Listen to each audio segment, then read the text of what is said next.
ಆತ್ಮೀಯ ಶ್ರೋತೃಗಳೇ, COVID-19 corona ಭಯವನ್ನ ಮೆಟ್ಟಿ ನಿಲ್ಲೋಣ ಈ ಸರಣಿಯಲ್ಲಿ. ಹಾಗೆ ವಿಶೇಷವಾಗಿ ಕಾರ್ಗಿಲ್ ದಿವಸದ ಈ ಒಂದು ಸಂದರ್ಭದಲ್ಲಿ ನಾವು ಕೊಡಗಿನ ಸೈನಿಕ ಪರಂಪರೆ, ಈ ಕುರಿತಂತೆ ಸೈನ್ಯಕ್ಕೆ ಕೊಡಗಿನ ಜನತೆ ಸಲ್ಲಿಸಿದಂತಹ ಸೇವೆಯ ಕುರಿತು ನಡೀತಾ ಇರುವಂತಹ ಒಂದು ಅಪೂರ್ವವಾದಂತಹ ದಾಖಲಾತಿ ಕಾರ್ಯಕ್ರಮ ಅಥವಾ ಉದ್ದೇಶ, ಇವೆಲ್ಲವನ್ನು ಕೂಡ ಮಾತಾಡುವುದಕ್ಕೆ ಸನ್ಮಾನ್ಯರಾದ ನಿವೃತ್ತ ಮೇಜರ್ ಜನರಲ್ ಕೊಡಂದೆರ ಅರ್ಜುನ್ ಮುತ್ತಣ್ಣ ಅವರ ಜೊತೆ ಒಂದು ಮಾತುಕತೆಯನ್ನ ನಡೆಸಲಿಕ್ಕಿದ್ದೇವೆ. ಈಗ ಬೆಂಗಳೂರಿನಿಂದ ಕೊಡಂದೆರ ಅರ್ಜುನ್ ಮುತ್ತಣ್ಣ ಅವರು ನಮ್ಮ ಜೊತೆ ದೂರವಾಣಿ ಸಂಪರ್ಕದಲ್ಲಿದ್ದಾರೆ. ಸರ್ ನಮಸ್ತೆ. ನಮಸ್ತೆ ಸರ್, ನಮ್ಮ ಇವತ್ತಿನ ಈ ಒಂದು ಮಾತುಕತೆಗೆ ನಮ್ಮ ಎಲ್ಲ ರೇಡಿಯೋ ಕೇಳುಗರ ಪರವಾಗಿ ನಿಮ್ಮನ್ನು ಅತ್ಯಂತ ಗೌರವಪೂರ್ವಕವಾಗಿ ಆಹ್ವಾನಿಸ್ತಾ ಇದ್ದೇವೆ ಸರ್. ಧನ್ಯವಾದ ಸರ್. ಈಗ ಇವತ್ತು ಭಾರತದ ಎಲ್ಲ ದೇಶಾಭಿಮಾನಿಗಳು ಕೂಡ ಬಹಳ ವಿಶೇಷವಾಗಿ ಸಂಭ್ರಮ ಪಡ್ತಾ ಇದ್ದಾರೆ, ಸಂತೋಷ ಪಡ್ತಾ ಇದ್ದಾರೆ. ರೇಡಿಯೋ ಕೇಳುಗರಿಗೆ ಆರಂಭದಲ್ಲಿ ಈ ದಿವಸದ ವಿಶೇಷ ಸಂದರ್ಭದಲ್ಲಿ ತಾವು ಏನ್ ಹೇಳಲಿಕ್ಕೆ ಇಷ್ಟಪಡ್ತೀರಿ ಸರ್? ಕಾರ್ಗಿಲ್ ದಿವಸ್ ಹೇಳಿದ್ರೆ ನಾವು 1999 ನಲ್ಲಿ ಪಾಕಿಸ್ತಾನ್ ಅವರು ನಮ್ದು ಲೈನ್ ಆಫ್ ಕಂಟ್ರೋಲ್ ಕ್ರಾಸ್ ಮಾಡಿ ಸ್ವಲ್ಪ ಹೈಟ್ಸ್ ಅಂದ್ರೆ ಒಳ್ಳೆ ಮೌಂಟನ್ ಅಲ್ಲಿ ಒಳ್ಳೆ ಎಲಿವೇಟೆಡ್ ಪೊಸಿಷನ್ಸ್ ಎಲ್ಲ ಆಕ್ಯುಪೈ ಮಾಡಿದ್ರು. ಅದು ಒಂದು ನಾರ್ಮಲಿ ಅದೆಲ್ಲ ಆ ಜಾಗದೆಲ್ಲ ವಿಂಟರ್ಸ್ ಅಲ್ಲಿ ಬಹಳ ಸ್ನೋ ಬೀಳ್ತದೆ, ಅಲ್ಲಿ ಒಂದು 18 ಫೀಟ್ 20 ಫೀಟ್ ಸ್ನೋ ಎಲ್ಲ ಇರ್ತದೆ ಅಲ್ಲಿ. ಇವರು ಪಾಕಿಸ್ತಾನ್ ಅವರು, ಸೊ ಅದಕ್ಕೆ ನಾವೆಲ್ಲ ಪೋಸ್ಟ್ ನ ವೆಕೇಟ್ ಮಾಡಿ, ಅವರು ವೆಕೇಟ್ ಮಾಡ್ತಿದ್ರು, ನಾವು ವೆಕೇಟ್ ಮಾಡ್ತಿದ್ರು, ಪೋಸ್ಟ್ ವೆಕೇಟ್ ಮಾಡ್ಕೊಂಡು. ಮತ್ತೆ ವಿಂಟರ್ ಆದ್ಮೇಲೆ ಮೇ ಜೂನ್ ತಿಂಗಳಲ್ಲಿ ನಾವು ಹೋಗಿ ರೀಆಕ್ಯುಪೈ ಮಾಡ್ತಿದೀವಿ.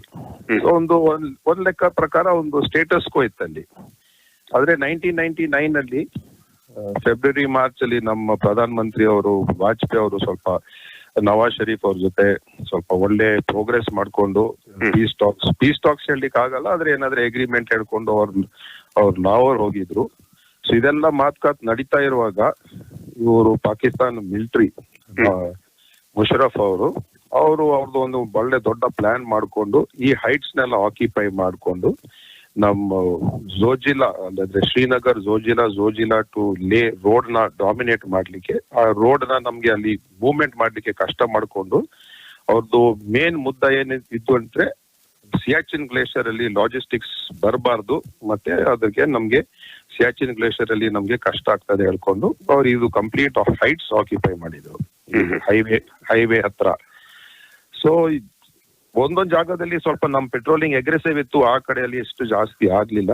ಒಂದೊಂದ್ ಕಡೆಯಲ್ಲಿ ಸ್ವಲ್ಪ ಅಲ್ಲಿ ಇರೋ ಡಿಪ್ಲಾಯ್ಮೆಂಟ್ ಇರೋ ಜನರಿಗೆ ಗೊತ್ತಾಗ್ಲಿಲ್ಲ. ಸೊ ಶುರುವಲ್ಲಿ ಏನೋ ಮೂವ್ಮೆಂಟ್ ನೋಡುವಾಗ ಅವ್ರಿಗೆ ಏನೋ ಮಾಹಿತಿ ಇತ್ತು, ಇದು ಟೆರರಿಸ್ಟ್ ಇರ್ಬೋದು, ಹಾಗೆ ಮಿಲಿಟರಿ ಇರ್ಲಿಕ್ಕಿಲ್ಲ ಹೇಳ್ಕೊಂಡು. ಲಾಸ್ಟ್ ಒಬ್ರು ಮತ್ತೆ ಲೋಕಲ್ ಶೆಪರ್ಡ್ ಅಲ್ಲಿ ಅವ್ರು ಬಂದು ಹೇಳಿದ್ರಿಲ್ಲ ಸರ್, ಇವ್ರು ಮಿಲಿಟರಿ ಇವರು ಟೆರರಿಸ್ಟ್ ಅವ್ರ ಹಾಗೆ ಅಲ್ಲ, ಇವರು ಇನ್ಫಿಲ್ಟ್ರೇಟ್ ಮಾಡ್ತಾ ಇಲ್ಲ, ಇವರು ಪೊಸಿಷನ್ ತಕೊಂಡು ಅಲ್ಲಿ ಇದ್ದಾರೆ ಹೇಳ್ಕೊಂಡು. ಅದಾದ್ಮೇಲೆ ಆರ್ಮಿ ಬೇರೆ ಬೇರೆ ಕಡೆ ಇದು ನಾವು ಸೆಕ್ಟರ್ ವೈಸ್ ನೋಡ್ಬಿಟ್ರೆ ಎಕ್ಸ್ಟ್ರೀಮ್ ವೆಸ್ಟ್ ಅಲ್ಲಿ ದ್ರಾಸ್ ಸೆಕ್ಟರ್, ಅದರದ್ದು ಸ್ವಲ್ಪ ನಾರ್ತ್ ಈಸ್ಟ್ ಸೈಡ್ ಅಲ್ಲಿ ಬಟಾಲಿಕ್ ಸೆಕ್ಟರ್, ಅದಾದ್ಮೇಲೆ ಫರ್ದರ್ ನಾರ್ತ್ ಈಸ್ಟ್ ಗೆ ಹೋದ್ರೆ ತುರ್ತುಕ್ ಸೆಕ್ಟರ್ ಇತ್ತು. ಸೊ ದ್ರಾಸ್ ಸೆಕ್ಟರ್ ಅಲ್ಲಿ ಸ್ವಲ್ಪ ಜಾಸ್ತಿ ಸೆನ್ಸಿಟಿವ್ ಸಿಚುವೇಶನ್ ಇತ್ತು, ಯಾಕಂದ್ರೆ ರೋಡ್ ಹತ್ರ ಡಾಮಿನೇಷನ್ ಅವ್ರದ್ದು ವಿಸಿಬಲ್ ಡಾಮಿನೇಷನ್ ಇತ್ತು. ಅದ್ರಲ್ಲಿ ಅವರು ನೋಡ್ಕೊಂಡು ನಮ್ ಗಾಡಿ ಯಾವಾಗ ಮೂವ್ ಆಗ್ತಾ ಇದೆ ಅದರ ಮೇಲೆ ಆರ್ಟಿಲರಿ ಫೈರ್ ತರ್ಲಿಕ್ಕೆ ಅವ್ರಿಗೆ ಬಹಳ ಸುವಿಧಾ ಇತ್ತು. ಬಟ್ ಬಟಾಲಿಕ್ ಸೆಕ್ಟರ್ ಅಲ್ಲಿ ರೋಡ್ ಡೆವಲಪ್ಮೆಂಟ್ ಅಷ್ಟು ಇರ್ಲಿಲ್ಲ, ಆದ್ರೆ ಸಹ ಅವರು ಬಂದು ಕೂತಿದ್ರಲ್ಲಿ, ಆದ್ರೆ ಮೇಜರ್ ಡಿಸ್ರಪ್ಷನ್ ಅಷ್ಟೇನ್ ಇರ್ಲಿಲ್ಲ. ಸೊ ನಾವು ಒಂದ್ ಲೆಕ್ಕ ನೋಡಿದ್ರೆ ನಾವು 99 ವಾರ್ ಅಲ್ಲಿ ಎಲ್ಲರೂ ಟಿವಿಯಲ್ಲಿ ನೋಡಿದ್ದಾರೆ, ಬರ್ಕಾದತ್ತು, ಬೇರೆಯವರು ವಿಷ್ಣು ಸೋಮು ಅವ್ರನ್ನೆಲ್ಲ ನೋಡಿದ್ದಾರೆ ಹೇಗೆ ಅವರು ಕವರ್ ಮಾಡಿದ್ರು. ಆದ್ರೆ ನೋಡಿದ್ರೆ ಅಲ್ಲಿ ಮ್ಯಾಕ್ಸಿಮಮ್ ಕವರೇಜ್ ಇತ್ತು ಬರೀ ದ್ರಾಸ್ ಸೆಕ್ಟರ್ ಅಲ್ಲಿ, ಯಾಕಂದ್ರೆ ಅಲ್ಲಿ ರೋಡ್ ಇತ್ತು, ಅವರು ಟಿವಿ ಚಾನೆಲ್ ಬರ್ಲಿಕ್ಕೆ ಸ್ವಲ್ಪ ಸುವಿಧಾ ಇತ್ತು. ಸೊ ಎಲ್ಲ ಮ್ಯಾಕ್ಸಿಮಮ್ ಕವರೇಜ್ ಹಾಕಿತ್ತು ದ್ರಾಸ್ ಸೆಕ್ಟರ್. ಇವತ್ತು ನಾವು ವಿಕ್ರಮ್ ಬತ್ರ, ಪರಮವೀರ್ ಚಕ್ರ ಹೇಳಿದ್ರೆ, ಟೋಲೋಲುವಿಂಗ್ ಹೇಳಿದ್ರೆ, ಇದೆಲ್ಲ ಅಲ್ಲಿ ದ್ರಾಸ್ ಸೆಕ್ಟರ್ ಅಲ್ಲಿ ಆಗಿದ್ರು. ಆದ್ರೆ ನಾವು ಬಟಾಲಿಕ್ ಸೆಕ್ಟರ್ ಅಲ್ಲಿ ನೋಡಿದ್ರೆ ಅಲ್ಲಿ ಅದರಿಂದ ಜಾಸ್ತಿ ಆಪರೇಷನ್ ಆಗಿದೆ. ಬಟಾಲಿಕ್ ಸೆಕ್ಟರ್ ಅಲ್ಲಿ ನಮ್ದು ಈಗ ಪ್ರೆಸೆಂಟ್ಲಿ ಬ್ರಿಗೇಡಿಯರ್ ಬಾಳೇಡ ಕಾರ್ಯಪ್ಪ ಅವರು ಆವಾಗ ಕ್ಯಾಪ್ಟನ್ ಇರುವಾಗ ಅವರು ಬಹಳ ಒಳ್ಳೆ ಕೆಲಸ ಮಾಡಿ ಒಂದು 5300 ಮೀಟರ್ಸ್ ಹೈಟ್ ಅಲ್ಲಿ 5300 ಮೀಟರ್ಸ್ ಹೈಟ್ ಅಂದ್ರೆ ನಿಯರ್ಲಿ ಇಟ್ ಈಸ್ ನಿಯರ್ಲಿ ಒಂದು 19,000 ಫೀಟ್ ಹೈಟ್ ಗೆ ಅವರು ಅಟ್ಯಾಕ್ ಮಾಡಿ ಪೋಸ್ಟ್ ಕ್ಯಾಪ್ಚರ್ ಮಾಡಿದ್ದಾರೆ. ಅವ್ರಿಗೆ ವೀರ್ ಚಕ್ರ ಸಿಕ್ಕಿದೆ. ಆವಾಗ 2009 ಅಲ್ಲಿ ನಾವು 10th ಆನಿವರ್ಸರಿ ಮಾಡುವಾಗ ನಾನು ಕಾರ್ಗಿಲ್ ಅಲ್ಲಿ ಡೆಪ್ಟಿ ಜನರಲ್ ಆಫೀಸರ್ ಆಗಿ ಇದ್ದೆ. ಸೊ ಆವಾಗ ಜನರಲ್ ಮಲಿಕ್ ಅವರು ರಿಟೈರ್ಡ್. ಆವಾಗ 99 ವಾರ್ ಅಲ್ಲಿ ಅವರು ಚೀಫ್ ಆಫ್ ಆರ್ಮಿ ಸ್ಟಾಫ್ ಇದ್ರು. ಅವರು ನನ್ ಮುಂದೆ ಅವರು captain Cariappa, lieutenant colonel Cariappa ಅವ್ರನ್ನ ಭೇಟಿ ಮಾಡುವಾಗ ಬಹಳ ಅವ್ರಿಗೆ ಎಷ್ಟೆಲ್ಲ ಅವರು ಹೆಮ್ಮೆ ಪಡ್ಕೊಂಡು ಹೇಳಿದ್ರು, ನಿಮ್ಗೆ ಬರೀ ವೀರ್ ಚಕ್ರ ಸಿಕ್ಕಿತ್ತು, ನಿಮ್ಗೆ ಡೆಫಿನೆಟ್ಲಿ ಮಹಾವೀರ್ ಚಕ್ರ ಸಿಗ್ಬೇಕಿತ್ತು ಹೇಳ್ಕೊಂಡು. ಸೊ ಅದೇ ಬಾಳೆಡ ಕಾರ್ಯಪ್ಪ ಅವ್ರು ಈಗ ರೀಸೆಂಟ್ಲಿ ಆಗಿ ಬ್ರಿಗೇಡಿಯರ್ ಆಗಿ ಪ್ರಮೋಟ್ ಆಗಿ ಅವರು ನಾರ್ತ್ ಈಸ್ಟ್ ಅಲ್ಲಿ ಅವರು ಡ್ಯೂಟೀಸ್ ತಗೊಂಡಿದ್ದಾರೆ ಅಲ್ಲಿ. ಸೊ ಇದೆಲ್ಲ ಆಗ್ತಾ ಇರುವಾಗ ಮೇದಲ್ಲಿ ನಮ್ಗೆ ಗೊತ್ತಾಯ್ತು ಏನೋ ಇನ್ಫಿಲ್ಟ್ರೇಷನ್ ಅಲ್ಲ ಇದು, ಅವ್ರು ಹೋಗಿ ಬಂದು ಕೂತಿದ್ದಾರೆ ಹೇಳ್ಕೊಂಡಲ್ಲಿ. ಸೊ ಅದಾದ್ಮೇಲೆ ಎಲ್ಲ ತೀರ್ಮಾನ ಮಾಡ್ಕೊಂಡು ಹೇಗೆ ಅವ್ರನ್ನ ಎವಿಕ್ಟ್ ಮಾಡೋದು, ಪೊಸಿಷನ್ಸ್ ನೆಲ್ಲ ಹೇಗೆ ರೀಕ್ಯಾಪ್ಚರ್ ಮಾಡ್ಕೊಂಡು ಮತ್ತೆ ಅವರು ಫುಲ್ ಪ್ರೊಸೀಜರ್ ಶುರು ಮಾಡಿದ್ರು. ಅದು 2 ತಿಂಗಳು ಆಯ್ತಲ್ಲಿ. So June July finally last position July 26th ಆಗಿತ್ತು ಹೇಳ್ಕೊಂಡು ಅದನ್ನ ಒಂದು 26 ಜುಲೈನ ನಾವು ಕಾರ್ಗಿಲ್ ದಿವಸ್ ಹೇಳ್ಕೊಂಡು ಅದನ್ನ ಒಂದು ಸೆಲೆಬ್ರೇಟ್ ಮಾಡ್ತೀವಿ. ಸೊ ಒಂದಿಲ್ಲಿ ಹೇಳ್ಬೇಕಂದ್ರೆ ಈ ಫೈಟಿಂಗ್ ಇನ್ ಹೈ ಆಲ್ಟಿಟ್ಯೂಡ್, ಈಗ ನಾವು ಹೈ ಆಲ್ಟಿಟ್ಯೂಡ್ ಅಂದ್ರೆ 9,000 ಫೀಟ್ ಅಂಡ್ ಹೈಯರ್. ಈಗ ನಮ್ ಕೊಡಗು ಅಲ್ಲಿ ನಾವು ತಡಿಯನ ಮಾಲ್ ನೋಡಿದ್ರೆ ಅದು 5,600 ಫೀಟ್ ಉಂಟು. ಮಡಿಕೇರಿಯಿಂದ ಹೈಟ್ ಇರೋದೊಂದು 5,500 ಫೀಟ್. ಸಾರಿ, ತಡಿಯನ ಮಾಲ್ ಸ್ವಲ್ಪ ಜಾಸ್ತಿ ಇದೆ, ಐ ಥಿಂಕ್ 6,500 ಫೀಟ್ ಇರಬಹುದು. ಸೊ ಅಲ್ಲಿ ನಾವು ನೋಡಿದ್ರೆ 9,000 ಫೀಟ್ ಆದ್ಮೇಲೆ ಏನಾಗ್ತದೆ, ಅಲ್ಲಿ ಆಕ್ಸಿಜನ್ ಕಡಿಮೆ ಇರ್ತದೆ, ಚಳಿ ಜಾಸ್ತಿ, ಇದು ಡೇ ಟೈಮ್ ಅಲ್ಲಿ ಬಿಸಿಲು ಬಿದ್ರೆ ಅದು ಜಾಸ್ತಿ ಸ್ಟ್ರಾಂಗ್ ಆಗಿ ಇರ್ತದೆ. ಸೊ ಬಹಳ ಕಷ್ಟ ಇದೆ ಆ ಏರಿಯಾದಲ್ಲಿ ಆಪರೇಟ್ ಮಾಡ್ಲಿಕ್ಕೆ. ಆಕ್ಸಿಜನ್ ಕಡಿಮೆ ಅಂದ್ರೆ ನಮ್ಗೆ ಬಾಡಿಗೆ ಅಡ್ಜಸ್ಟ್ ಮಾಡ್ಲಿಕ್ಕೆ ಆಗಲ್ಲ. ನಾವು ಒಂದು ಅರ್ಧ ಕಿಲೋಮೀಟರ್ ನಡಿಬೇಕಂದ್ರೆ ನಮ್ಗೆ ಅಷ್ಟು ಜಾಸ್ತಿ ಟೈಮ್ ಬೇಕಾಗ್ತದೆ. ಸೊ 99 ವಾರ್ ಅಲ್ಲಿ ಕಾರ್ಗಿಲ್ ಯುದ್ಧದಲ್ಲಿ ಜನರಿಗೆ ಆ ಹೈಟ್ಗೆ 18,000 16,000 17,000 ಫೀಟ್ ಅಲ್ಲಿ ನಡ್ಕೊಂಡು ಅದರ ಮೇಲೆ ಅವ್ರದ್ದೆಲ್ಲ ಕಿಟ್, ಎಮ್ಯುನಿಷನ್, ರೈಫಲ್, ವೆಪನ್ ಎಲ್ಲ ತಕೊಂಡು ಹೋಗ್ಲಿಕ್ಕೆ ಒಬ್ಬೊಬ್ರು ಜನಗೆ 50 kg, ಈಗ ನೀವೇ ಹಾಕೊಳ್ಳಿ 50 kg ಮೂಟೆ ಹಿಡ್ಕೊಂಡು ಅಷ್ಟು ಹೈಟ್ ಹತ್ಕೊಂಡು ಹೋಗ್ಬೇಕಂದ್ರೆ ಎಷ್ಟು ಕಷ್ಟ ಇತ್ತು. ಅದರ ಮೇಲೆ ನಿಮ್ದು ಮುಂದೆಯಿಂದ ಎನಿಮಿ ಫೈರ್ ಮಾಡ್ತಾ ಇದ್ದಾರೆ. ಸೊ ಅದನ್ನೆಲ್ಲ ಸೇರಿಸ್ಕೊಂಡು ನೋಡಿದ್ರೆ ನಮ್ಮ ಯೋಧರವರು ಬಹಳ ಒಳ್ಳೆ ಕೆಲಸ ಮಾಡಿದ್ದಾರೆ ಅಲ್ಲಿ, ಫ್ಯಾಂಟಾಸ್ಟಿಕ್ ಜಾಬ್ ಅವ್ರು ಮಾಡಿದ್ದಾರೆ. ಹೇಗೆ ಅದು ಒಂದು ದೇಶಗೆ ನಾವು ದೇಶ ರಕ್ಷಣೆ ಮಾಡ್ಬೇಕು ಹೇಳ್ಕೊಂಡು 5,555 ಅಷ್ಟು ಜನರು ಅಲ್ಲಿ ತೀರೋದ್ರು. ಅದಾದ್ಮೇಲೆ ಪಾಕಿಸ್ತಾನ ಅವ್ರದ್ದು ಮೈನ್ಸ್ ತೆಗಿಲಿಕ್ಕೆ, ಏರಿಯಾ ಸೇಫ್ ಮಾಡ್ಲಿಕ್ಕೆ ಇನ್ನೂ ಮತ್ತೆ ಎಷ್ಟೋ ಜನರು ಕ್ಯಾಶುಯಾಲಿಟಿ ಆದ್ರಲ್ಲಿ. ಸೊ ಬಹಳ ಕಷ್ಟ ಇತ್ತು ಎಲ್ಲರಿಗೆ ಅಲ್ಲಿ. ಸರ್, ಆ ಸಂದರ್ಭದಲ್ಲಿ ಹೋರಾಡಿದಂತಹ ಮತ್ತು ದೇಶಕ್ಕಾಗಿ ಪ್ರಾಣಾರ್ಪಣೆ ಮಾಡಿದಂತಹ ಎಲ್ಲ ಯೋಧರು ಕೂಡ ನಾವು ಆತ್ಮಕ್ಕೆ ಶಾಂತಿಯನ್ನು ಕೋರ್ತಾ ಇಡೀ ಯೋಧ ಪರಂಪರೆಗೆ ಬಹಳ ಗೌರವಪೂರ್ವಕವಾಗಿ ತಮ್ಮನ್ನು ಕೂಡ ನಮ್ಮ ರೇಡಿಯೋ ಕೇಳುಗರಿಗೆ ಪರಿಚಯ ಮಾಡುವ ನಿಟ್ಟಿನಲ್ಲಿ ಸರ್, ನೀವು ಮೂಲತಃ ಕೊಡಗಿನ ಯಾವ ಪ್ರದೇಶದಲ್ಲಿ ಹುಟ್ಟಿ ಬೆಳೆದವರು ಸರ್? ನಮ್ ತಂದೆಯವರು ಮಿಲಿಟರಿಯಲ್ಲಿ ಇದ್ರು. ನಾವು ಅವ್ರ ಅಜ್ಜ ಅವ್ರು ಅಲ್ಲಿ ಕೊಡಗುನವ್ರು ಇದ್ರು ಮಡಿಕೇರಿಯಲ್ಲಿ. ಸೊ ನಾವು ಹುಟ್ಟಿದ್ದ ನಾನು ಗವರ್ಮೆಂಟ್ ಹಾಸ್ಪಿಟಲ್ ಮಡಿಕೇರಿಯಲ್ಲಿ 1958 ಅಲ್ಲಿ. ನಮ್ ಮನೆ ಇರೋದಲ್ಲಿ KSRTC ಬಸ್ ಸ್ಟ್ಯಾಂಡ್ ಹತ್ರನೇ ನಮ್ ಮನೆ ಅಂದ್ರೆ ನಮ್ಮ ಅಜ್ಜ ಅವ್ರದ್ದು ಮನೆ. ಸೊ ನಮ್ ತಂದೆ ಅವ್ರು ಮಿಲಿಟರಿಯಲ್ಲಿ ಇದ್ರು, ಅವ್ರು ಬೇರೆ ಬೇರೆ ಕಡೆಯಲ್ಲಿ ಸರ್ವಿಸ್ ಮಾಡ್ಕೊಂಡು. ಸೊ ನಾನ್ ಸಹ ಬರೀ ಹುಟ್ಟಿದ್ದು ಕೊಡಗೂರಲ್ಲಿ ಮಡಿಕೇರಿಯಲ್ಲಿ. ಅದಾದ್ಮೇಲೆ ಓದಿದೆಲ್ಲ ನಾನು ಹೊರಗೇನೆ.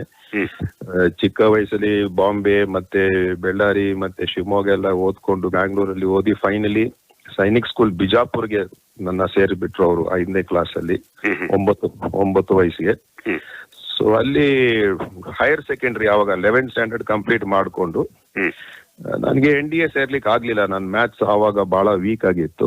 ಸೊ NDA ಸೇರ್ಲಿಕ್ಕೆ ಆಗ್ಲಿಲ್ಲ. ಸೊ ನಾನ್ ಬಂದು ಗವರ್ಮೆಂಟ್ ಕಾಲೇಜ್ ಮಂಗಳೂರ್ಗೆ, ಒಂದು ಬಹಳ ಪ್ರಾಚೀನ ಒಂದು 150 year old ಕಾಲೇಜ್ ಅದು. ಫಸ್ಟ್ ಅದು ಈಗ ನಾವು ಗವರ್ಮೆಂಟ್ ಕಾಲೇಜ್ ಹೇಳ್ಕೊಂಡು ಅಷ್ಟೆಲ್ಲ ಫೋಕಸ್ ಮಾಡಲ್ಲ, ಆದ್ರೆ ಆವಾಗೆಲ್ಲ ಬಹಳ ಒಂದು ಮುಖ್ಯ ಕಾಲೇಜ್ ಇತ್ತು ಆ ಏರಿಯಾದಲ್ಲಿ.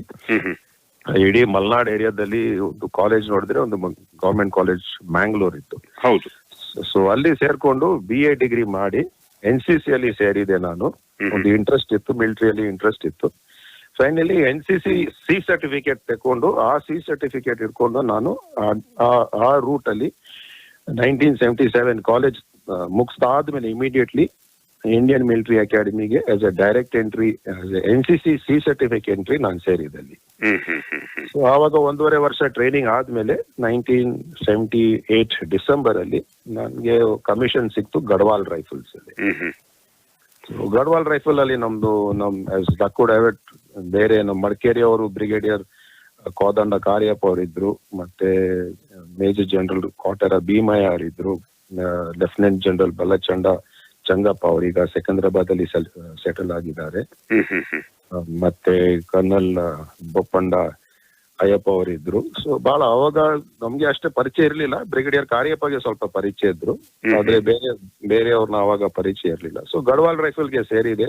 ಸೊ ಗಢವಾಲ್ ರೈಫಲ್ ಒಂದು ಹಿಲ್ ರೆಜಿಮೆಂಟ್, ಸ್ವಲ್ಪ ಜನರು ನಮಗೆ ಹೇಗೆ ನಾವು ಇಂಟ್ರೆಸ್ಟ್ ಇಡ್ತೀವಿ, ಸುಮ್ನೆ ಕ್ವೈಟ್ಲಿ ಕಾನ್ಫಿಡೆಂಟ್ಲಿ ಕೆಲಸ ಮಾಡೋರು, ಜಾಸ್ತಿ ಗಲಾಟೆ ಅವರೆಲ್ಲ ಜಾಸ್ತಿ ಮಾಡಲ್ಲ ಹೇಳ್ಕೊಂಡು. ಸೊ ನಮ್ಗೆ ಅಲ್ಲಿ ಒಳ್ಳೆ ಸರ್ವಿಸ್ ಆಯ್ತು ಗಢವಾಲ್ ರೈಫಲ್ ಅಲ್ಲಿ.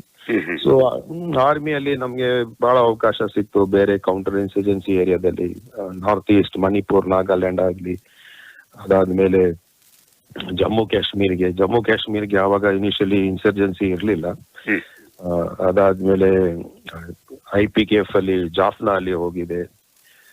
ಸೊ ಹಾಗೆ ಬಹಳ ನಮ್ಗೆ ಬೇರೆ ಬೇರೆ ಟೆನ್ಯೂರ್ ಸಿಕ್ತು. ಮತ್ತೆ ಫೈನಲಿ ಕಾಶ್ಮೀರಲ್ಲಿ ನಂದು ಬೆಟಾಲಿಯನ್ ಕಮಾಂಡ್ ಕಾಶ್ಮೀರಲ್ಲಿ ಆಯ್ತು, ನಾರ್ತ್ ಕಾಶ್ಮೀರಲ್ಲಿ. ಅದಾದ್ಮೇಲೆ ಬ್ರಿಗೇಡ್ ಕಮಾಂಡ್ ಸರ್ ನನ್ಗೆ ಕಾಶ್ಮೀರಲ್ಲಿ ಆಯ್ತು. ಅದರದ್ದು ಇನ್ ಬಿಟ್ವೀನ್ ಭೂಟಾನ್ ಅಲ್ಲಿ ನಾನಿದ್ದೆ, ನಮ್ದು ಇಂಡಿಯನ್ ಮಿಲಿಟರಿ ಟ್ರೈನಿಂಗ್ ಟೀಮ್ ಅವ್ರ ಜೊತೆ. ಅವಾಗೆಲ್ಲ ಸರ್ವಿಸ್ ಮಾಡ್ಕೊಂಡು ಮತ್ತೆ ನಮ್ಗೆ ಒಂದು ಒಳ್ಳೆ ಅವಕಾಶ ಸಿಕ್ತು ಬ್ಯಾಂಗ್ಳೂರಲ್ಲಿ ಬಂದು ಸರ್ವಿಸ್ ಮಾಡ್ಲಿಕ್ಕೆ ಕರ್ನಾಟಕ ಸ್ಟೇಟ್ ಪೊಲೀಸ್ ಅವ್ರ ಜೊತೆ. ಆವಾಗ ಸ್ವಲ್ಪ ಇಂಟರ್ನಲ್ ಸೆಕ್ಯೂರಿಟಿನ ಸ್ವಲ್ಪ ನಮ್ ಕೇಪಬಿಲಿಟಿ ಸ್ಟ್ರೆಂಥನ್ ಮಾಡ್ಲಿಕ್ಕೆ ಸೊ ನಾನು ಡೆಪ್ಯುಟೇಷನ್ ಬಂದೆ Indian ಆರ್ಮಿಯಿಂದ Karnataka state ಗವರ್ಮೆಂಟ್ಗೆ.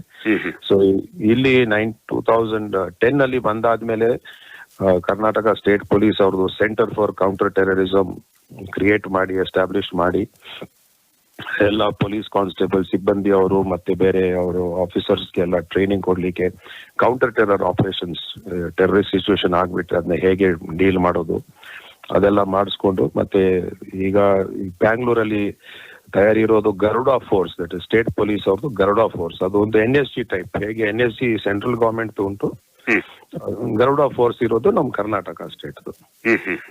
So Karnataka ಸ್ಟೇಟ್ದು ಗರುಡ ಫೋರ್ಸ್ ನಾನು ತಯಾರು ಮಾಡಿಸಿದ್ದೆ, ಈಗ ಸಹ ಇದೆ ಅದು. ಮತ್ತೆ ಇದ್ರದ್ದು ಎಲ್ಲ ಕೇಪಬಿಲಿಟಿಯಲ್ಲಿ ನಾವು ಡಿಸ್ಟ್ರಿಕ್ಟ್ ವೈಸ್ ನಾವು SWAT teams, that is special weapons and tactics teams ಎಲ್ಲ SWAT ಹೇಳ್ಕೊಂಡು ಎಲ್ಲ ಡಿಸ್ಟ್ರಿಕ್ಟ್ಸ್ ಅಲ್ಲಿ ಸಿಬ್ಬಂದಿ ಅವ್ರನ್ನ ಟ್ರೈನಿಂಗ್ ಮಾಡಿಸಿ ನಾಳೆ ಬೈ ಚಾನ್ಸ್ ಏನಾದ್ರೆ ಸಿಚುವೇಶನ್ ಆಗ್ಬಿಟ್ರೆ ಟೆರರಿಸ್ಟ್ ಟೈಪ್ ಸಿಚುವೇಶನ್ ಆಗ್ಬಿಟ್ರೆ ಎಲ್ಲ ಡಿಸ್ಟ್ರಿಕ್ಟ್ಸ್ ಅಲ್ಲಿ ಪೊಲೀಸ್ ಅಲ್ಲಿ ಕೇಪಬಿಲಿಟಿ ಉಂಟು ಅದನ್ನ ಡೀಲ್ ಮಾಡ್ಲಿಕ್ಕೆ. ಹಾಗೆಲ್ಲ ಸರ್ ತಮ್ದು ಒಟ್ಟು ಸೇವಾವಧಿ ಹಾಗಾದ್ರೆ ಎಷ್ಟು ವರ್ಷ? ಟ್ರೈನಿಂಗ್ ಎಲ್ಲ ಸೇರಿಸಿದೆ ಒಂದು 39 years ಆಗ್ತದೆ ಸರ್. ಈಗ 39 ವರ್ಷಗಳ ಸೇವೆಯ ನಂತರವೂ ಕೂಡ ನೀವು ಸಕ್ರಿಯವಾಗಿ ಈ ಕ್ಷೇತ್ರದಲ್ಲಿ ಇದ್ದುಕೊಂಡು ಇಡೀ ಕೊಡಗಿನ ಜನತೆ ಸೈನಿಕ ಒಂದು ಕ್ಷೇತ್ರದಲ್ಲಿ ಏನು ಸೇವೆಯನ್ನು ಕೊಟ್ಟಿದ್ದಾರೋ ಇದನ್ನೊಂದು ದಾಖಲಾತಿ ಮಾಡಬೇಕು, ಅದನ್ನು ಒಂದು ಶಾಶ್ವತವಾಗಿ ಉಳಿಸಬೇಕು ಅನ್ನೋ ನಿಟ್ಟಿನಲ್ಲಿ ಕೆಲಸ ಮಾಡ್ತಾ ಇದ್ದೀರಿ. ಕೊಡವಾಮಿ ಬಳಗದ ಮೂಲಕ ಆ ಕೆಲಸ ಈಗ ಆರಂಭ ಆಗಿದೆ. ಅದರ ಬಗ್ಗೆ ನಮ್ಮ ಕೇಳುಗರಿಗೆ ಒಂದಷ್ಟು ಮಾಹಿತಿ ದಯವಿಟ್ಟು ಮಾಡಿಕೊಡಿ ಸರ್.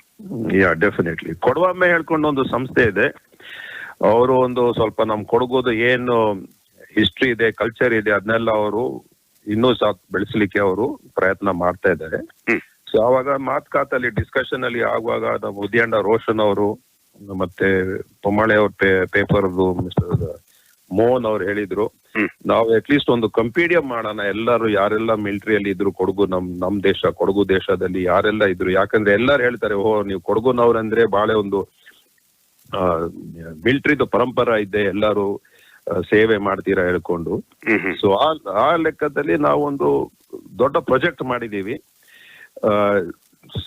ಫಸ್ಟ್ ವರ್ಲ್ಡ್ ವಾರ್ ಆದ್ಮೇಲೆ, ಯಾಕಂದ್ರೆ ಫಸ್ಟ್ ವರ್ಲ್ಡ್ ವಾರ್ ಆದ್ಮೇಲೆ ಸ್ವಲ್ಪ ನಾವು ಮಿಲಿಟರಿಗೆ ಜಾಸ್ತಿ ಸೇರಿದೀವಿ ಎಲ್ಲರೂ.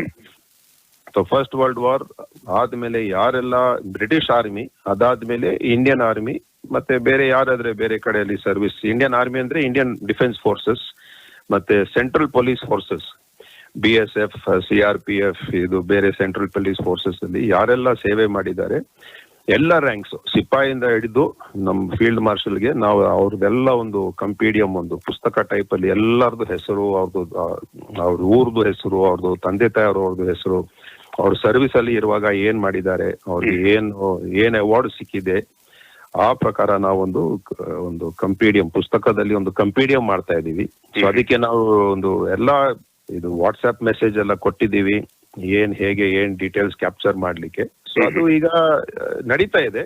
ಸೊ ಕೊಡವೆ ಅಮ್ಮ ಅವ್ರು ಏನ್ ಮಾಡಿದ್ದಾರೆ, ಸ್ವಲ್ಪ ಬೇರೆ ಬೇರೆ ಊರಲ್ಲಿ ವಾಲಂಟಿಯರ್ಸ್ ನ ಅವ್ರು ಸ್ವಲ್ಪ ಸೆಲೆಕ್ಟ್ ಮಾಡ್ಕೊಂಡು ಆ ವಾಲಂಟಿಯರ್ಸ್ ಮುಖಾಂತರ ಸ್ವಲ್ಪ ಡೀಟೇಲ್ಸ್ ಕ್ಯಾಪ್ಚರ್ ಮಾಡ್ಲಿಕ್ಕೆ ಪ್ರಯತ್ನ ಮಾಡ್ತಾ ಇದ್ದಾರೆ.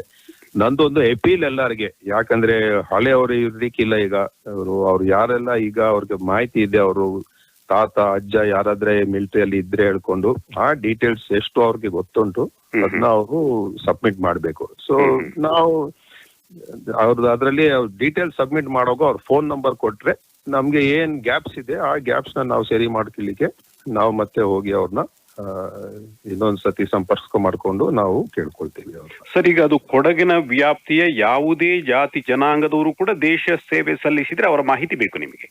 ಹೌದು, ಅಬ್ಸಲ್ಯೂಟ್ಲಿ. ಎಲ್ಲ ಕಮ್ಯುನಿಟೀಸ್ ಎಲ್ಲ ಯಾರು ಕೊಡಗುಗೆ ಹುಟ್ಟಿದ್ದಾರೆ ಅಲ್ಲದ್ರೆ ಸೆಟಲ್ ಆಗಿದ್ದಾರೆ ಅವರೆಲ್ಲ ಯಾರಿದ್ದಾರೆ ಅವ್ರದ್ದು ನಮ್ಗೆ ಡೀಟೇಲ್ ಬೇಕಿತ್ತು. ಎಲ್ಲ ರ್ಯಾಂಕ್ಸ್. ಯಾಕೆಂದ್ರೆ ಈಗ ಮುಂಚೆ ಸ್ವಲ್ಪ ಸರ್ವಿಸ್ ಸಿಸ್ಟಮ್ ಬೇರೆ ಇತ್ತು, colour service and reserve service ಇತ್ತು. ಈಗೆಲ್ಲ ನಾವು ಸ್ಟ್ಯಾಂಡರ್ಡ್ ಆಸ್ ಎ ಜವಾನ್ ನೋಡಿದ್ರೆ ಒಂದು ಮಿನಿಮಮ್ 15 years 17 years ಸರ್ವಿಸ್ ಮಾಡಿಬಿಟ್ರೆ ಅವ್ರಿಗೆ ಪೆನ್ಷನ್ ಸಿಗ್ತದೆ. ಮುಂಚೆ ಆಗಿ ಇರ್ಲಿಲ್ಲ. ಕಲರ್ ಸರ್ವಿಸ್ ಮಾಡಿ ನೀವು 5 ವರ್ಷ ಆದ್ಮೇಲೆ ಅವ್ರು ನಿಮ್ಮನ್ನ ರಿಲೀಸ್ ಮಾಡ್ಬಿಟ್ಟಿದ್ರು. ಅದಾದ್ಮೇಲೆ ನೀವು ಹೋಗಿ ರಿಸರ್ವ್ ಅಲ್ಲಿ ಇದ್ರು, ರಿಸರ್ವ್ ಅಲ್ಲಿ ಕಾಲ್ ಅಪ್ ಮಾಡಿಬಿಟ್ರೆ ಸರಿ, ಕಾಲ್ ಅಪ್ ಮಾಡ್ಲಿಲ್ಲ ಅಂದ್ರೆ ಒಂದ್ ಲೆಕ್ಕ ಪ್ರಕಾರ ನಿಮ್ ಸರ್ವಿಸ್ ಆಗ್ಬಿಡ್ತು. ಸೊ ಒಬ್ಬೊಬ್ರು 2 ವರ್ಷ 3 ವರ್ಷ 4 ವರ್ಷ ಹಾಗೆ ಸರ್ವಿಸ್ ಮಾಡಿದ್ದಾರೆ, ಎಸ್ಪೆಷಲಿ World War II ಅಲ್ಲಿ. ಯಾಕಂದ್ರೆ World War II ಅಲ್ಲಿ ಸ್ವಲ್ಪ ಲಾರ್ಜ್ ಸ್ಕೇಲ್ ಮೊಬಿಲೈಸೇಷನ್ ಆಗಿತ್ತು. ಸೊ ಎಷ್ಟೋ ಜನರಾಗ World War II ಅಲ್ಲಿ ಸೇರ್ಕೊಂಡು, ಅಲ್ಲದ್ರೆ 62 ವಾರ್ ಆದ್ಮೇಲೆ ಎಲ್ಲರೂ ಸೇರ್ಕೊಂಡು ಸ್ವಲ್ಪ ವರ್ಷ ಆದ್ಮೇಲೆ ಬಿಟ್ಟಿ ಬಂದಿದ್ದಾರೆ ಮನೆಗೆ. ಸೊ ಮನೆಯವ್ರಿಗೆ ಅಷ್ಟು ಡೀಟೇಲ್ ಗೊತ್ತಿರ್ಲಿಕ್ಕಿಲ್ಲ. ಆದ್ರೆ ಅವ್ರು ನಮ್ಗೆ ಡೀಟೇಲ್ ಎಷ್ಟು ಡೀಟೇಲ್ ಉಂಟು ಅಷ್ಟು ಕೊಟ್ರೆ ನಮ್ಗೆ ಅವ್ರ ಫೋನ್ ನಂಬರ್ ಕೊಟ್ಟಿದ್ರೆ ಬಾಕಿ ನಾವು ಫಾಲೋ ಅಪ್ ಮಾಡ್ತೀವಿ. ಬೇಕಾದ್ರೆ ಆರ್ಮಿ ಡಿಫೆನ್ಸ್ ಅವ್ರ ರೆಕಾರ್ಡ್ಸ್ ನ ಸ್ವಲ್ಪ ನಾವು ಹುಡ್ಕೊಂಡು ನಾವೇನಾದ್ರೆ ಡೀಟೇಲ್ಸ್ ಮಾಡ್ತೀವಿ. ಸೊ ನನ್ನ ಲೆಕ್ಕ ಪ್ರಕಾರ ಇದು ಇನಿಷಿಯಲ್ ಪ್ರಾಜೆಕ್ಟ್, ನಾವೊಂದು 1 year ಪ್ರಾಜೆಕ್ಟ್ ಇಟ್ಟಿದ್ದೀವಿ ಎಲ್ಲ ಡೀಟೇಲ್ ಕಲೆಕ್ಟ್ ಮಾಡ್ಲಿಕ್ಕೆ. ಅದಾದ್ಮೇಲೆ ಫುಲ್ ಡೀಟೇಲ್ ತೆಗಿಲಿಕ್ಕೆ ಇನ್ನೊಂದು ಅಟ್ಲೀಸ್ಟ್ 1 to 2 years ಆಗ್ಬಹುದು. ಈಗ ಫಾರ್ ಎಕ್ಸಾಂಪಲ್ ನಾನು ಸೀನಿಯರ್ ಮಿಲಿಟರಿ ಆಫೀಸರ್ಸ್ಗೆ, ಸೀನಿಯರ್ ಮಿಲಿಟರಿ ಅಂದ್ರೆ ಬ್ರಿಗೇಡಿಯರ್ ಅಂಡ್ ಅಬವ್, ಅವ್ರದೇ ನಾನು ಲೆಕ್ಕ ಮಾಡ್ಕೊಂಡಿರುವಾಗ ಅದಕ್ಕೆ ಡೀಟೇಲ್ ತೆಗಿಲಿಕ್ಕೆ ನನ್ಗೆ ಅಷ್ಟು ಕಷ್ಟ ಆಗ್ತಾ ಇದೆ. ಈಗ ಫಾರ್ ಎಕ್ಸಾಂಪಲ್ ಈಗ ನಮ್ಮ ಡಿಸ್ಟ್ರಿಕ್ಟ್ ಇಂದ ನಾವು ತಗೊಂಡ್ರೆ we have 1 field marshal, 1 general, lieutenant general rank lieutenant general, air force ಅಲ್ಲಿ ಏರ್ ಮಾರ್ಷಲ್ ಹೇಳ್ತಾರೆ. ಅದರಲ್ಲಿ ನಾವು ಲೆಫ್ಟಿನೆಂಟ್ ಜನರಲ್ BM ಪ್ರಸಾದ್ ಅವ್ರನ್ನ ಸೇರ್ಕೊಂಡಿದ್ರೆ ನಾವು ನೋಡಿದ್ರೆ 13 ಆಫೀಸರ್ಸ್ ಇದ್ದಾರೆ. 2 ಸ್ಟಾರ್ ಅಂದ್ರೆ ಮೇಜರ್ ಜನರಲ್ ಅಂಡ್ ಈಕ್ವಿವೆಲೆಂಟ್, ಅದು ಏರ್ಫೋರ್ಸ್ ಅಲ್ಲಿ ಏರ್ ವೈಸ್ ಮಾರ್ಷಲ್ ಬರ್ತದೆ. ಮತ್ತೆ ನೇವಿಯಲ್ಲಿ ರಿಯರ್ ಅಡ್ಮಿರಲ್ ಬರ್ತಾರೆ, ಅದರಲ್ಲಿ ಒಂದು 18 ಆಫೀಸರ್ಸ್ ಇದೆ. ಮತ್ತೆ 1 ಸ್ಟಾರ್ ಅಂದ್ರೆ ಬ್ರಿಗೇಡಿಯರ್ ಅಲ್ಲಿ ನಾವು ತಗೊಂಡ್ರೆ ಬ್ರಿಗೇಡಿಯರ್, ಏರ್ಫೋರ್ಸ್ ಅಲ್ಲಿ ಏರ್ ಕಮೋಡೋರ್, ಮತ್ತೆ ನೇವಿಯಲ್ಲಿ ಕಮೋಡೋರ್. ಇದರಲ್ಲಿ ನಮ್ಮ ಹತ್ರ ಒಂದು 29 ಆಫೀಸರ್ಸ್ ಇದ್ದಾರೆ. ಸೊ ಸೀನಿಯರ್ ಆಫೀಸರ್ಸ್ ಅಲ್ಲಿ ಸರ್ವಿಂಗ್ ಅಲ್ಲಿ ನಮ್ಮ ಹತ್ರ 2 ಲೆಫ್ಟಿನೆಂಟ್ ಜನರಲ್, ಈಗ ಪ್ರೆಸೆಂಟ್ಲಿ 2 ಲೆಫ್ಟಿನೆಂಟ್ ಜನರಲ್ ಸರ್ವಿಂಗ್ ಆಗಿದ್ದಾರೆ. ಲೆಫ್ಟಿನೆಂಟ್ ಜನರಲ್ ಕೋದಂಡ ಕಾರ್ಯಪ್ಪ ಅವರು ಹಾಗೆ ಕೋರ್ ನ ಕಮಾಂಡ್ ಮಾಡ್ತಾ ಇದ್ದಾರೆ. ಮತ್ತೆ ಲೆಫ್ಟಿನೆಂಟ್ ಜನರಲ್ ಚೆನ್ನೀರಾ ಬನ್ಸಿ ಪೊನ್ನಪ್ಪ. ಇವ್ರನ್ನ ಬಿಟ್ರೆ ಮೇಜರ್ ಜನರಲ್ಸ್ ಇದ್ದಾರೆ. ಒಬ್ಬ ಮೇಜರ್ ಜನರಲ್ ಮುಖಾಡ್ರ ದೇವಯ್ಯ ಅವರಿದ್ದಾರೆ ಇಂಜಿನಿಯರ್ಸ್ ಅಲ್ಲಿ. ಮತ್ತೆ ನೇವಿಯಲ್ಲಿ rear admiral Aichettira Uthappa, I think so, if I remember correctly, ಅವರಿದ್ದಾರೆ. ಅವ್ರು ಬಿಟ್ರೆ ಬೇರೆ ಅವ್ರ ಆಫೀಸರ್ಸ್ ಇದ್ದಾರೆ. ಈಗ ನಾ ಬರೀ ಆಫೀಸರ್ ಹೇಳ್ತಾ ಇದ್ದೀನಿ, ಆದ್ರೆ ನಾವು ನಮ್ದು 37 ಮೀಡಿಯಂ ರೆಜಿಮೆಂಟ್ ಕೂರ್ಗ್ ಹೇಳ್ತೀವಿ, ಅದರಲ್ಲಿ ಎಷ್ಟೋ ಜನರು ಸರ್ವಿಸ್ ಮಾಡಿ ಒಳ್ಳೆ ಸರ್ವಿಸ್ ಮಾಡ್ಕೊಂಡು ಅವ್ರು ಬಂದಿದ್ದಾರೆ. ಎಲ್ಲ ರ್ಯಾಂಕ್ ಅಲ್ಲಿ ಅದು ಯೂನಿಟ್ ಸುಬದಾರ್ ಮೇಜರ್ ಆಗಿ ರಿಟೈರ್ ಆಗಿದ್ದಾರೆ. ಸೊ ಒಳ್ಳೆ ಸರ್ವಿಸ್ ಮಾಡಿದ್ದಾರೆ ಅವ್ರ ಜನರು, ಬಹಳ ಒಳ್ಳೆ ಸರ್ವಿಸ್ ಮಾಡಿದ್ದಾರೆ. ಈಗ ಇವರು ಮೇಜರ್ ಜನರಲ್ ಕಾಲೆಂಗಡ ಕಾರ್ಯಪ್ಪ ಅವ್ರದ್ದು ತಂದೆ ಆ ರೆಜಿಮೆಂಟ್ ಅಲ್ಲಿ ಸುಬದಾರ್ ಮೇಜರ್ ಮತ್ತೆ ಆನರರಿ ಕ್ಯಾಪ್ಟನ್ ಆಗಿದ್ರು ಆ ರೆಜಿಮೆಂಟ್ ಅಲ್ಲಿ. ಸೊ ಬಹಳ ಜನರು, ಎಷ್ಟೋ ಜನರು, ಬೇಕಾದಷ್ಟು ಜನರು ಸರ್ವಿಸ್ ಮಾಡಿದ್ದಾರೆ. ಜಾಸ್ತಿ ನೋಡಿದ್ರೆ ವಿಮೆನ್ ಆಫೀಸರ್ಸ್ ಸೇರ್ಕೊಂಡಿದ್ದಾರೆ. ಸೊ ನಮ್ದೇ ಈಗ ಒಂದು 9 ಆಫೀಸರ್ಸ್ ಉಂಟು, ವಿಮೆನ್ ಆಫೀಸರ್ಸ್ ಇದ್ದಾರೆ. ಅದರಲ್ಲಿ ಮೋಸ್ಟ್ ರೀಸೆಂಟ್ಲಿ ಒಬ್ಬ ಫ್ಲೈಟ್ ಕೆಡೆಟ್ ಪೂರ್ಣ ಅವರು ಈಗ ಅವರು ಜೆಟ್ಗೆ ಕ್ಲಿಯರ್ ಆಗಿದ್ದಾರೆ. ಸೊ ನಮ್ಗೊಂದು ಇದು ಇದೆ, ಎಕ್ಸ್ಪೆಕ್ಟೇಷನ್ ಇದೆ ಅವ್ರಿಗೆ ಒಂದು ಜೆಟ್ ಪೈಲಟ್ ಆಗ್ಬೋದು, ಫೈಟರ್ ಜೆಟ್ ಪೈಲಟ್ ಆಗ್ಬೋದು ಹೇಳ್ಕೊಂಡು ಅವ್ರು ಅಂಡರ್ ಟ್ರೈನಿಂಗ್ ಇದ್ದಾರೆ. ಸೊ ಬಾಳೆ ಹಾಗೆ ಲೇಡೀಸು ಸೇರಿದ್ದಾರೆ, ಮತ್ತೆ ಸೆಂಟ್ರಲ್ ಪೊಲೀಸ್ ಫೋರ್ಸ್ ಅಲ್ಲಿ ಲೇಡೀಸು ಸೇರಿದ್ದಾರೆ. ಸೊ ಅವರೆಲ್ಲ ಡೀಟೇಲ್ ನಮ್ಗೆ ಕಂಪೈಲ್ ಮಾಡ್ಬಿಟ್ರೆ ಒಳ್ಳೇದಾಗ್ತದೆ, ಮತ್ತೆ ಜನರಿಗೆ ಗೊತ್ತಾಗ್ತದೆ. ಸರ್, ಈಗ ರೇಡಿಯೋ ಕೇಳುವವರಿಗೆ ನಮ್ಮ ಊರಲ್ಲಿದ್ದಾರೆ, ನಮ್ಮ ಕುಟುಂಬದಲ್ಲೂ ಕೂಡ ಇಂಥ ದೊಡ್ಡ ಸೇವೆಯನ್ನು ಸಲ್ಲಿಸಿದವರು ಇದ್ದಾರೆ ಅಂತ ಈಗ ಮನಸ್ಸಿಗೆ ಯೋಚನೆ ಬಂದಿರ್ತದೆ. ನಾವು ಮಾಹಿತಿ ಕೊಡಬೇಕು, ಆದ್ರೆ ಎಲ್ಲಿ ಕೊಡಬೇಕು, ಯಾರಿಗೆ ಕೊಡಬೇಕು ಅನ್ನೋ ಪ್ರಶ್ನೆ. ಅದೇ ಇವರು ಸೊ ಕೊಡುವೊಮ್ಮೆ ಏನ್ ಮಾಡಿದ್ದಾರೆ, ಅವರು ವಾಟ್ಸ್ಆಪ್ ಮೆಸೇಜ್, ಒಂದು ಒಳ್ಳೆ ವಾಟ್ಸ್ಆಪ್ ಮೆಸೇಜ್ ಮಾಡ್ಕೊಂಡು ಎಲ್ಲಾರ್ಗೆ ಅವರು ಬೇರೆ ಬೇರೆ, ಈಗ ಎಲ್ಲ ಕುಟುಂಬದಲ್ಲಿ ನೀವು ಯಾವ ಬೇಕಾದ್ರೆ ಕಮ್ಯುನಿಟಿದು ತಕೊಳ್ಳಿ, ಎಲ್ಲಾರ್ಗೆ ಅವ್ರವ್ರದ್ದು ವಾಟ್ಸ್ಆಪ್ ಗ್ರೂಪ್ಸ್ ಇದೆ ಈಗ. ಸೊ ಎಲ್ಲರಿಗೆ ಡಿಸ್ಟ್ರಿಬ್ಯೂಟ್ ಮಾಡಿದ್ದಾರೆ. ಸೊ ಎಷ್ಟು ಬೇರೆ ಕಡೆಯಿಂದ ಎಲ್ಲ ಕಡೆಯಿಂದ ಬರ್ತಾ ಇದೆ ನಮ್ಗೆ ಡೀಟೇಲ್ಸ್. ಸೊ ಕೊಡೊಮ್ಮೆ ಸ್ವಲ್ಪ ದಿವಸ ಆದ್ಮೇಲೆ ಅವರು ಈಗ ಇದು ನಮ್ದು ಟಿವಿ ವಿಡಿಯೋ ಚಾನೆಲ್ ಅಲ್ಲಿ ಮತ್ತೆ ನ್ಯೂಸ್ ಪೇಪರ್ ಅಲ್ಲಿ ಸಹ ಅಡ್ವರ್ಟೈಸ್ಮೆಂಟ್ ಹಾಕ್ಸ್ತಾರೆ. ಅವರು ಹಾಕಿ ಕಾಂಟ್ಯಾಕ್ಟ್ ನಂಬರ್ ಕೊಡ್ತಾರೆ. ಕಾಂಟ್ಯಾಕ್ಟ್ ನಂಬರ್ ಅಲ್ಲಿ ಅವರು ಅದನ್ನ ಜನ ಸಂಪರ್ಕಿಸಿ ಮಾಹಿತಿಯನ್ನು ಕೊಡಬಹುದು. ಹೌದು, ಆದ್ರೆ ಮುಖ್ಯ ಅಂದ್ರೆ ಯಾರು ಕೊಡ್ತಾರೆ ಡೀಟೇಲ್, ಅವ್ರ ಫೋನ್ ನಂಬರ್ ಬೇಕು ನಮ್ಗೆ. ಯಾಕಂದ್ರೆ ಡೀಟೇಲ್ ನಮ್ಗೆ ಇನ್ ಸ್ವಲ್ಪ ಮಾಹಿತಿ ಬೇಕಂದ್ರೆ ಆ ನಂಬರ್ಗೆ ಫೋನ್ ಮಾಡಿ ಮತ್ತೆ ಅವ್ರ ಜೊತೆ ಮಾತಾಡ್ಕೊಂಡು ಮತ್ತೆ ನಮ್ ವಾಲಂಟಿಯರ್ಸ್ ಅವ್ರಿಗೆ ಫೋನ್ ಮಾಡಿ ಇನ್ ಸ್ವಲ್ಪ ಡೀಟೇಲ್ ತಗೊಂಡಿಕ್ಕೆ ಬಹಳ ಅಧಿಕೃತವಾದ ಅಥೆಂಟಿಕ್ ಆದಂತ ಮಾಹಿತಿ ಬೇಕಾಗ್ತದೆ. ಇಲ್ಲ, ಈಗ ಫ್ಯಾಮಿಲೀಸ್ ಅವ್ರಿಗೆ ಅಷ್ಟು ಇರ್ಲಿಕ್ಕಿಲ್ಲ ಡೀಟೇಲ್ಸ್. ಎಷ್ಟು ಡೀಟೇಲ್ ಉಂಟು ಅವ್ರು ಅಷ್ಟು ಕೊಟ್ರೆ ಸಾಕು. ಬೇರೆ ನಾವು ಅವ್ರನ್ನ ಫೋನ್ ಮಾಡ್ಕೊಂಡು ನಾವು ಬೇರೆ ಮಾಹಿತಿ ಏನ್ ಬೇಕು, ನಮ್ಗೆ ಪಿನ್ ಪಾಯಿಂಟ್ ಏನ್ ಮಾಹಿತಿ ಬೇಕು ಅದನ್ನ ನಾವು ತಗೊಳ್ತೀವಿ. ಅವ್ರ ಹತ್ರ ಇಲ್ಲ ಅಂದ್ರೆ ನಾವು ಹುಡ್ಕೊಳ್ತೀವಿ ಆರ್ಮಿ ಕಡೆಯಿಂದ. ನಾವು ಸ್ವಲ್ಪ ನಮ್ಗೆ ಒಂದು ಹಿಂಟ್ ಸಿಕ್ಬಿಟ್ರೆ, ಯಾಕಂದ್ರೆ ಒಬ್ಬೊಬ್ಬರು ಗೊತ್ತಿರ್ಲಿಕ್ಕಿಲ್ಲ, ಅವ್ರು ಹೇಳ್ತಾರೆ ಸರ್ ಮೆಡ್ರಾಸ್ ರೆಜಿಮೆಂಟ್ ಅಲ್ಲಿ ಇದ್ರು, ಯಾವ ಬೆಟಾಲಿಯನ್ ಯಾವಾಗ ಇದ್ರು ಅದೆಲ್ಲ ಸ್ವಲ್ಪ ಡೀಟೇಲ್ ಗೊತ್ತಿರ್ಲಿಕ್ಕಿಲ್ಲ ಅವ್ರಿಗೆ. ಸೊ ನಾವು ಮೆಡ್ರಾಸ್ ರೆಜಿಮೆಂಟ್ ಸೆಂಟರ್ ನ ಅಲ್ಲಿ ಅವ್ರನ್ನ ಕಾಂಟ್ಯಾಕ್ಟ್ ಮಾಡ್ಕೊಂಡು ಅವ್ರ ಕಡೆಯಿಂದ ನಾವು ಡೀಟೇಲ್ಸ್ ತಗೊಳ್ಬಹುದು. ಈಗ ನಾವೆಲ್ಲರೂ ಹೇಳ್ತೀವಿ ನಮ್ದೊಂದು ಟ್ರೆಡಿಷನ್ ಪರಂಪರಾ ಇದೆ, ನಾವು ಮಿಲಿಟರಿಗೆ ಸೇರ್ತೀವಿ. ಎಷ್ಟೋ ಜನರು ಮಿಲಿಟರಿಗೆ ಸರ್ವಿಸ್ ಮಾಡ್ತಾರೆ. ಈಗ ನಮ್ ಡಿಸ್ಟ್ರಿಕ್ಟ್ ಇಂದ ಮಹಾವೀರ್ ಚಕ್ರ 2 ಇದೆ, ಶೌರ್ಯ ಚಕ್ರ 6 ಇದೆ. ಮೋಸ್ಟ್ ರೀಸೆಂಟ್ ಶೌರ್ಯ ಚಕ್ರ HN ಮಹೇಶ್ ಅವರು ಪೊನ್ನಂಪೇಟಿಂದ, ಅವ್ರಿಗೆ ಈಗ ಮೋಸ್ಟ್ ರೀಸೆಂಟ್ಲಿ ಅವ್ರಿಗೆ ಶೌರ್ಯ ಚಕ್ರ ಅವಾರ್ಡ್ ಆಗಿದೆ. ಶೌರ್ಯ ಚಕ್ರ ಆದ್ಮೇಲೆ ಒಂದು ವೀರ್ ಚಕ್ರ ಒಂದು 8 ಇದೆ. ಅದು ಬಿಟ್ರೆ ಸೇನಾ ಮೆಡಲ್, ಬೇರೆ ಮೆಡಲ್ ಏನೆಲ್ಲ ಬಾಕಿ ಬೇಕಾದಷ್ಟು. ಆದ್ರೆ ನಾವು ಒಂದು ನೋಡಿದೀವಿ, ಈಗ ನಂದೊಂದು ಬೇರೆ ಒಂದು ಸಂಸ್ಥೆ ಇದೆ, Kodagu educational and social service trust ಹೇಳ್ಕೊಂಡು KEST. ನಾವು ಲಾಸ್ಟ್ 2 ವರ್ಷದಿಂದ ಆರ್ಮಿಯಲ್ಲಿ ಜವಾನ್ ಆಗಿ ಸೇರ್ಸ್ಲಿಕ್ಕೆ ನಾವು ಫ್ರೀ ಕೋಚಿಂಗ್ ಮಾಡ್ತಾ ಇದ್ದೀವಿ ಹುಡುಗರಿಗೆ. ಯಾರೆಲ್ಲ ರ್ಯಾಲಿ ಆರ್ಮಿ ರೆಕ್ರೂಟ್ಮೆಂಟ್ ಸಿಸ್ಟಮ್ ಅಂದ್ರೆ ವರ್ಷಕ್ಕೆ ಒಂದ್ಸತಿ ರ್ಯಾಲಿ ಮಾಡ್ತಾರೆ. ರ್ಯಾಲಿಯಲ್ಲಿ ಯಾರು ಮೆಡಿಕಲ್ ಮತ್ತೆ ಫಿಸಿಕಲ್ ಕ್ಲಿಯರ್ ಆಗ್ತಾರೆ ಅವ್ರಿಗೆ ಒಂದು ರಿಟರ್ನ್ ಟೆಸ್ಟ್ ಮಾಡ್ಲಿಕ್ಕೆ, ಅವ್ರಿಗೆ ರಿಟರ್ನ್ ಟೆಸ್ಟ್ ಇರ್ತದೆ. ಸೆಂಟ್ರಲ್ ಎಂಟ್ರೆನ್ಸ್ ಟೆಸ್ಟ್ ಹೇಳ್ಕೊಂಡು, CET ಟೆಸ್ಟ್ ಹೇಳ್ಕೊಂಡು.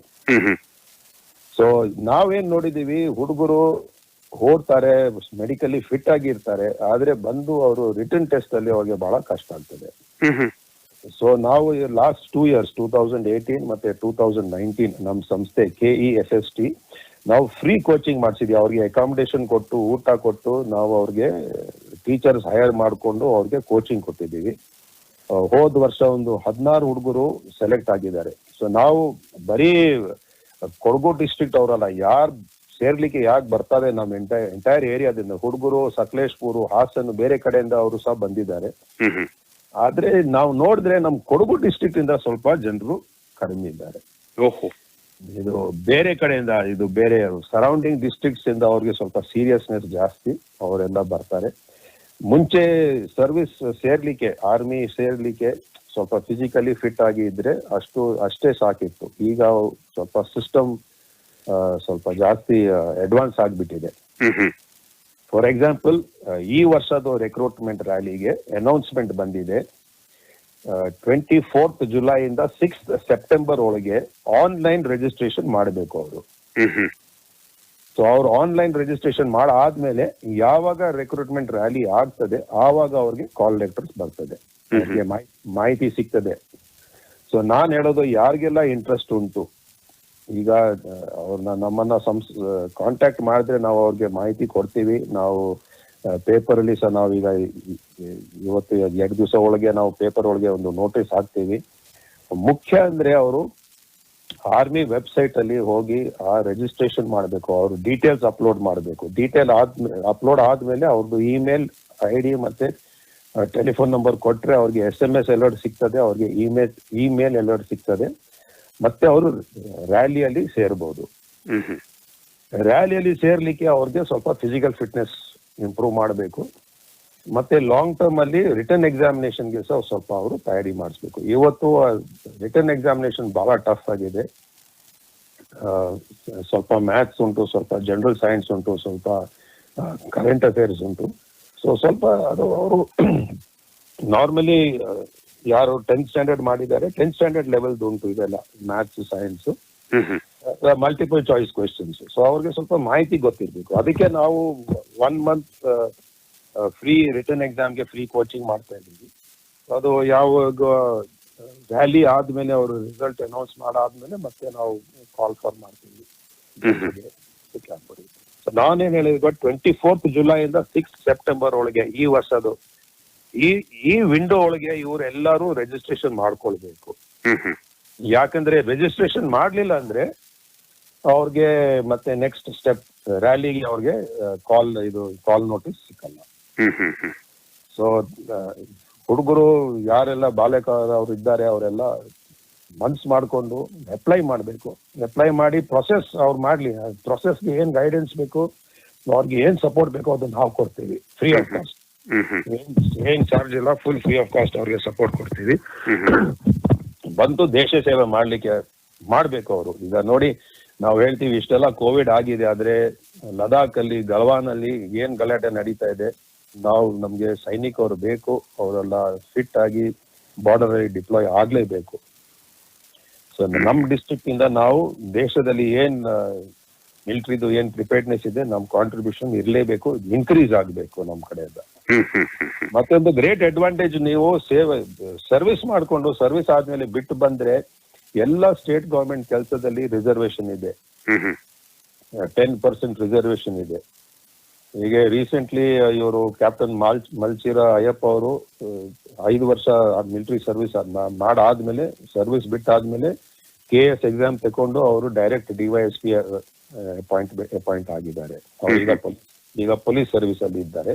ಸೊ ಹಾಗೆ ಯಾರಿಗೆ ಇಂಟ್ರೆಸ್ಟ್ ಉಂಟು, ನಾನು ಹೇಳೋದು ಎಲ್ಲರಿಗೆ ಹೋಗಿ ಸರ್ವಿಸ್ ಮಾಡಿ. ಸರ್ವಿಸ್ ಮಾಡಾದ್ಮೇಲೆ ಬಂದಾದ್ಮೇಲೆ ನಿಮ್ಗೆ ಗವರ್ಮೆಂಟ್ ಸರ್ವಿಸ್ ಮಾಡ್ಲಿಕ್ಕೆ ಇಷ್ಟ ಇದ್ರೆ ನಿಮ್ಗೆ ವೇಕೆನ್ಸಿ ಉಂಟು, ರಿಸರ್ವೇಶನ್ ಉಂಟು, 10% ಎಲ್ಲ ಸೀಟ್ಸ್ ಅಲ್ಲಿ ಉಂಟು. ನೀವು ಎಕ್ಸಾಮ್ ತಕೊಂಡು, KS ಎಕ್ಸಾಮ್ ತಕೊಂಡು, KPSC ಎಕ್ಸಾಮ್ ತಕೊಂಡು ನೀವು ಅದರಲ್ಲಿ ಗವರ್ಮೆಂಟ್, ನಮ್ ಡಿಸ್ಟ್ರಿಕ್ಟ್ ಅವ್ರ ಹುಡುಗರಿಗೆ ಎಲ್ಲರಿಗೆ ಹೇಳ್ತೀವಿ, ಅವ್ರ ತಂದೆ ತಾಯಿಯವ್ರಿಗೆ ಹೇಳ್ತೀನಿ, ಸ್ವಲ್ಪ ಬಿಡಿ, ನೀವು ಮಕ್ಕಳಿಗೆ ಹೋಗ್ಲಿ, ಸರ್ವಿಸ್ ಮಾಡ್ಕೊಂಡು ಬರ್ಲಿ ಅವ್ರ ಊರಿಗೆ. ಸೊ ಇವರು 24th ಜುಲೈ, ಅದು ಮೊನ್ನೆಯಿಂದ 6th ಸೆಪ್ಟೆಂಬರ್ ವರೆಗೆ ಆನ್ಲೈನ್ ರಿಜಿಸ್ಟ್ರೇಷನ್ ಮಾಡಬೇಕು. ಅವ್ರಿಗೆ ಯಾರಿಗೆ ರಿಜಿಸ್ಟ್ರೇಷನ್ ಮಾಡ್ಬೇಕಂದ್ರೆ ನನ್ನ ನಂಬರ್ ನಾನೀಗ ಹೇಳ್ತೀನಿ, ಅವ್ರು ಬೇಕಾದ್ರೆ ನಮ್ಗೆ ಫೋನ್ ಮಾಡ್ಬೋದು. ನಾವು ಅವ್ರಿಗೆ ಮಾಹಿತಿ ಕೊಟ್ಟು ಅವ್ರಿಗೆ ಹೇಗೆ ವೆಬ್ಸೈಟ್ಗೆ ಏನ್ ಹೋಗೋದು, ನಮ್ದು ಒಂದು ಚಿಕ್ಕ ಆಫೀಸ್ ನಾವು ವಿರಾಜ್ಪೇಟಲ್ಲಿ ತಯಾರು ಮಾಡ್ತಾ ಇದ್ದೀವಿ. ಬೇಕಾದ್ರೆ ಆಫೀಸ್ ಅಲ್ಲಿ ಯುವತಿಯರಿಗೂ ಕೂಡ ಬಹಳ ಉತ್ತೇಜನ ಆಗುವಂತಹ ಮಾತುಗಳನ್ನು ಹೇಳಿದಿರಿ. ಮೇಜರ್ ಜನರಲ್ ಕೊಡಂದಿರ ಅರ್ಜುನ್ ಮುತ್ತಣ್ಣವರೇ, ಕಾರ್ಗಿಲ್ ದಿವಸದ ಸಂದರ್ಭದಲ್ಲಿ ಕೊಡಗಿನ ಯಾವ ಸೈನಿಕರು ಸೈನ್ಯದಲ್ಲಿ ಸೇವೆಯನ್ನ ಸಲ್ಲಿಸಿದರೋ ಅದರ ಬಗ್ಗೆ ಏನು ದಾಖಲಾತಿ ಮಾಡುವುದಕ್ಕೆ ತಾವು ಹೊರಟಿದರೋ ಅದರ ಬಗ್ಗೆ ಬಹಳ ವಿವರವಾದಂತಹ ಮಾಹಿತಿಯನ್ನ ನಮ್ಮ ಕೇಳುಗರಿಗೆ ಕೊಟ್ಟಿದ್ದೀರಿ. ಕಾರ್ಗಿಲ್ ದಿವಸ್ನ ಈ ಒಂದು ಸಂಭ್ರಮಾಚರಣೆಯ ಸಂದರ್ಭದಲ್ಲಿ ಈವರೆಗೆ ಸೈನ್ಯದಲ್ಲಿ ಸೇವೆ ಸಲ್ಲಿಸಿದಂತ ಸೈನಿಕರಿಗೂ ಕೂಡ ನಾವು ವಿಶೇಷವಾದ ಗೌರವವನ್ನು ಸಲ್ಲಿಸ್ತಾ ಇರೋರಿಗೂ ಗೌರವ ಸಲ್ಲಿಸೋಣ. ಇನ್ನು ಸಲ್ಲಿಸುವುದಕ್ಕಿರೋರಿಗೂ ಕೂಡ ವಿಶೇಷವಾದಂತಹ ಗೌರವವನ್ನ ಸಲ್ಲಿಸೋಣ. ನಮ್ಮ ಎಲ್ಲ ರೇಡಿಯೋ ಕೇಳುಗರ ಪರವಾಗಿ ಇಷ್ಟೊಂದು ಮಾಹಿತಿಯನ್ನ ಕೊಟ್ಟದ್ದಕ್ಕೆ ತಮಗೆ ಗೌರವಪೂರ್ವಕವಾದಂತಹ ನಮಸ್ಕಾರ, ವಂದನೆಗಳು ಸರ್. ಜೈ ಹಿಂದ್.